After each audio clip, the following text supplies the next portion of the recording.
Janessa, chill! Oh! Janessa, you okay?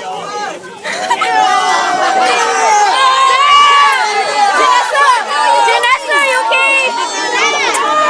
She landed on her face. Janessa, you okay?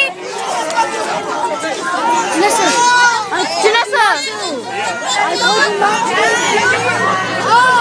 Out!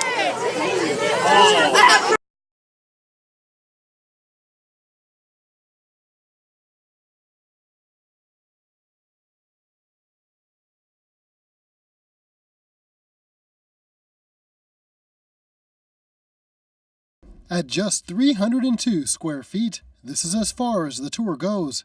In a city where space is at a premium, Canadian designer Eric Bungay says there's more to this apartment than meets the eye.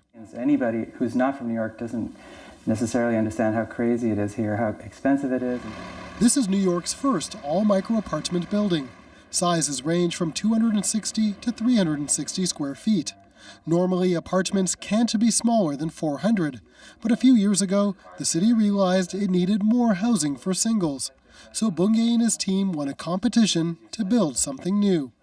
And the bed itself goes over the couch, over the coffee table when it's in Developer Tobias Orawal is another Canadian involved. He shows off the fold-out bed. It's always nice to have another clothing rod.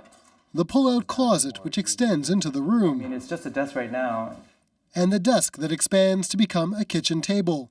Orawal says the creative design allows for more space than a typical New York apartment. This is 300 usable square feet compared to the other units that are of similar size and are not nearly as efficient or usable.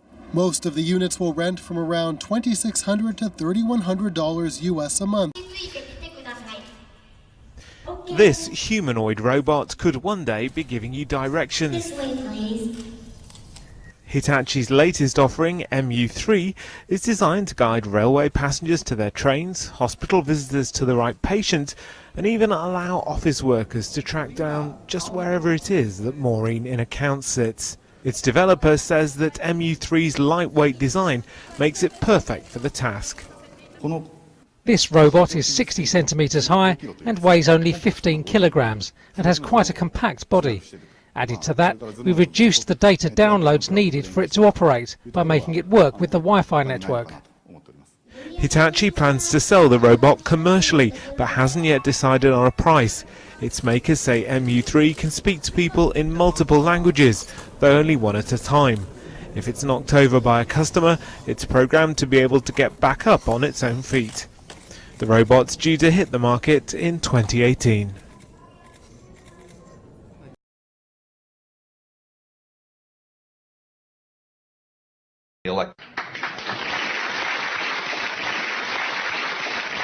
I'm a programmer. I worked for NASA, worked for ExxonMobil, worked for Florida Department of Transportation. Mr. Curtis, are there programs that can be used to secretly fix elections? Yes. How do you know that to be the case? Because in October of 2000, I wrote a prototype for President Congressman Tom Feeney at the company I worked for in Oviedo, Florida, that did just that. And when you say did just that, it would rig an election? It would flip the vote 51-49 to whoever you wanted it to go to and whichever race you wanted to win. And would that program that you designed be something that elections officials that might be on county boards of elections could detect? They'd never see it. So how would such a program, a secret program that fixes the election, how could it be detected? You would have to view it either in the source code or you'd have to have a receipt and then count the hard paper against the actual vote total. Other than that, you won't see it. Whenever elections happen, people start talking about gerrymandering. No, not him. Gerrymandering is when one party redraws district borders in order to win more than the opposition. Take State X, for example. It has 5 districts, 2 political parties, and an elected official for each district. Here's what the districts look like before, and here's what they look like after they were gerrymandered. Same number of voters, completely different outcomes. All of this is done so the party doing the redistricting can win more seats, and this leads to unequal representation. Now here's what that really looks like. Yep, those are actual congressional districts. So is it fair to change geography in order to win? Curly, let me ask you, if Donald Trump heads into the nomination, maybe he's short of the 1237 required, if you give it to someone who has a much lesser percentage of the voters who have actually turned out for these primaries, don't you worry that you are going to just send chaos and anger into the Trump supporters, into the people who feel like their votes don't matter? No, I don't think that's the case once if it would just be understood. We have a problem with the media.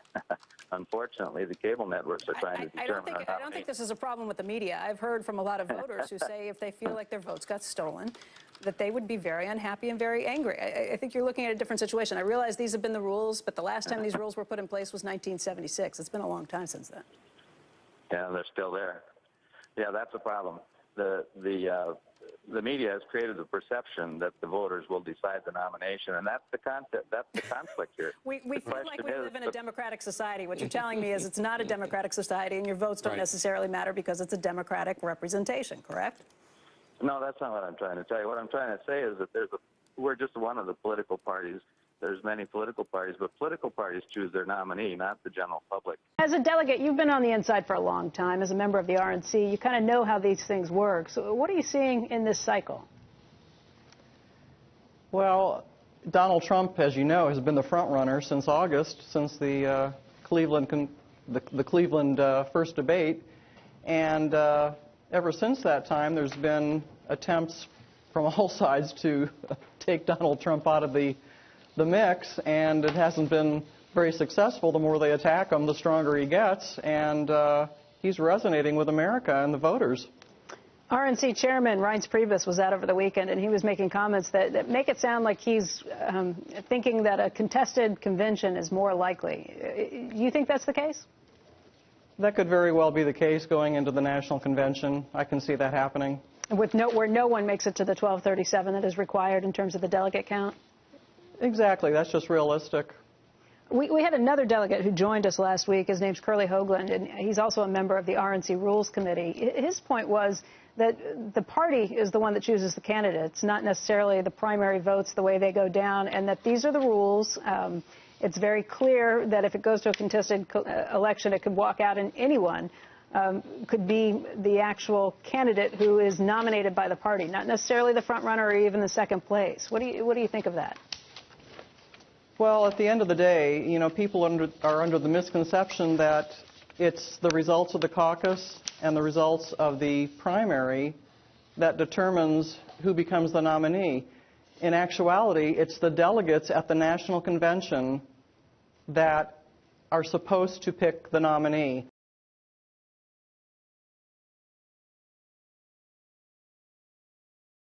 Let me say a word about the Panama Free Trade Agreement. Now, Panama is a very small country.